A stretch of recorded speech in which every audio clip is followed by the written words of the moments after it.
Hello, House of Delegates. This is Norm Palm, President of the MDA Foundation. Thank you for watching this short presentation of the summary of the Foundation's activities over the last year. I also want to thank you for stepping up and being a participant of the House of Delegates. It's much appreciated. Please know that all of us at the Foundation have you in our thoughts and hope you and your staffs remain healthy and that you're looking forward getting back to a quick return to work as we all um, continue to go through this amazing experience that we're all having. Um, my presentation, I just want to start with a wrap up of 2019. Our fundraising was increased over 2018, and 2018 was a banner year for us as well. As you may know, we have two primary fundraising activities during the course of our year. Our gala, which is associated with annual session, and the year-end campaign. As you see on the screen, those events exceeded our budget amounts, and we were extremely pleased at that. Our fundraising efficiency is always important. You need to know that for the dollars we spend on program activities, and by program, we simply mean how we use donor dollars to accomplish our mission of improving dental health, remains very efficient, not only from the standpoint of fundraising activity, but how we spend those dollars. The Foundation's Planned Giving Committee started its work now approximately 1 year ago, and our strong investment performance during 2019 allowed the Foundation's endowment to grow. As you might know, the endowment in a foundation are dollars that, as far as the principal, cannot be touched. We accrue the interest and can spend that interest, but the Foundation's board has chosen to let any interest that or investment returns to roll over and continue. So we let that corpus continue to increase, which now is in a total of all our funds is about $270,000. As far as program activities, our two main programs are grant awards and scholarships. We made a record number of grants as far as total dollar amount in 2019, and the impact of our grant giving is something we are increasingly tracking. In other words, how do those dollars affect the recipients' lives and those around them? And how many patients are we reaching? So we estimate that our grant dollars help to serve 25,000 patients during 2019. Foundation scholarships, you might think that's a small dollar amount, but the impact of our scholarships, I think, is measured in different ways. We have an opportunity to reach students that are very interested in remaining in Michigan. They're very interested also, many of them that were serving the scholarships as doing postgraduate work. And so we have an impact on them in simply holding them up and increasing their wherewithal to reach the activities or reach their goals as they begin postgraduate studies many times. Moving into the future, obviously, COVID-19 has had a major impact on the Foundation. Some of the things that we are about to talk about have been postponed or canceled or redesigned. Our commitment remains that we will continue to run safe and lean and respectfully timed programming for the rest of this year and into next year. Our primary focus has been as a board is to learn more about corporate giving and corporate relationship building. And we'll continue that at the board level during the course of the remainder of the year. And our grant program always is trying to reach those at most at risk. And we're increasingly important now as to how we might return our thanks for your support by supporting our profession at large. The Mission of Mercy was scheduled for Flint this year. As you know, that has been postponed. The decision we, at the board level in March discussed the situation that we could run into with Mission of Mercy and COVID-19.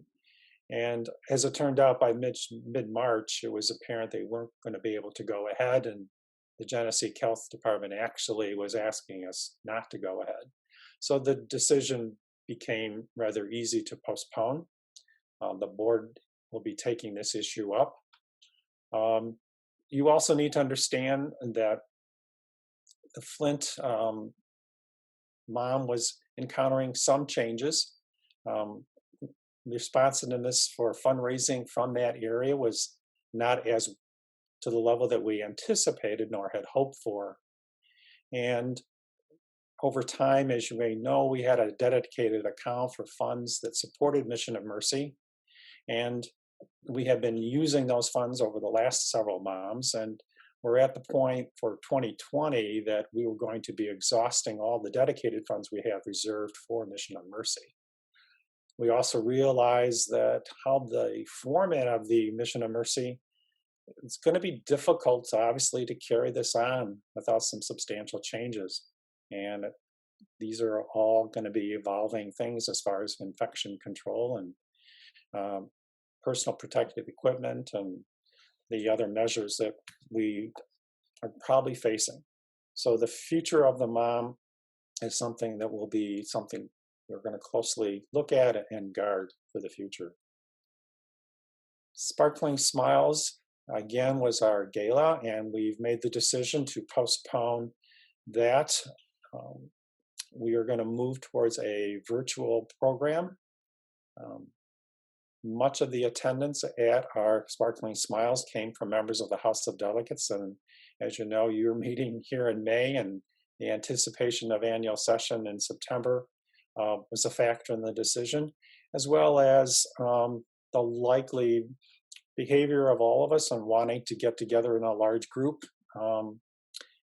We just felt it would be better to move towards a more virtual program.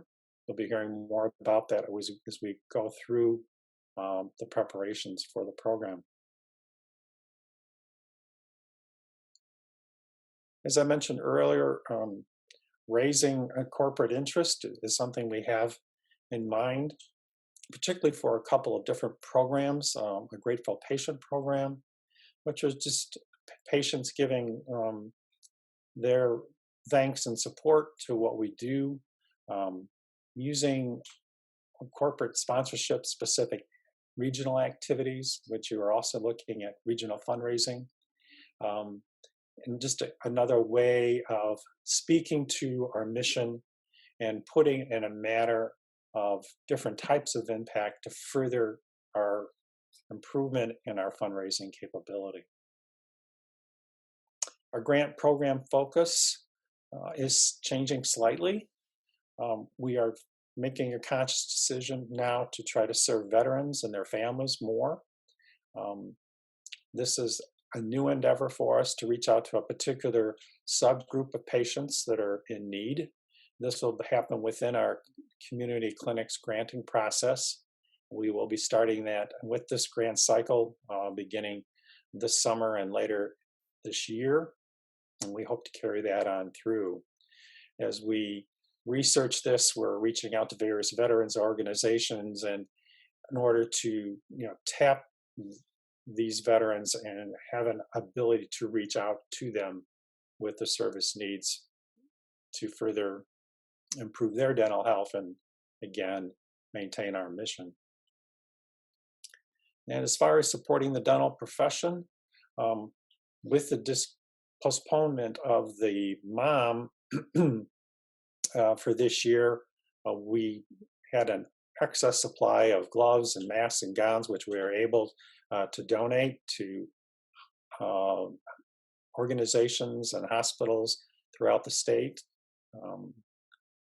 We also are very proud that this year we launched an internship program, a communications internship, and affiliated with Michigan State. And our first intern has been working with our staff, Janet Elliott and Nancy Mayer. It's working out very well, and it's something we hope to continue in the future. So on behalf of all of the board, the 2020 Michigan Dental Association Foundation, thank you for your support.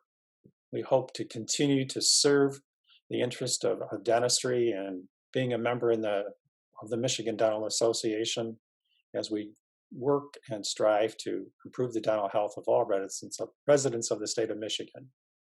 And as this is my third year of my term, and I'm term limited as your president, it's been a pleasure to serve these last 3 years. And thank you for watching, and thank you for your participation in the 2020 House of Delegates.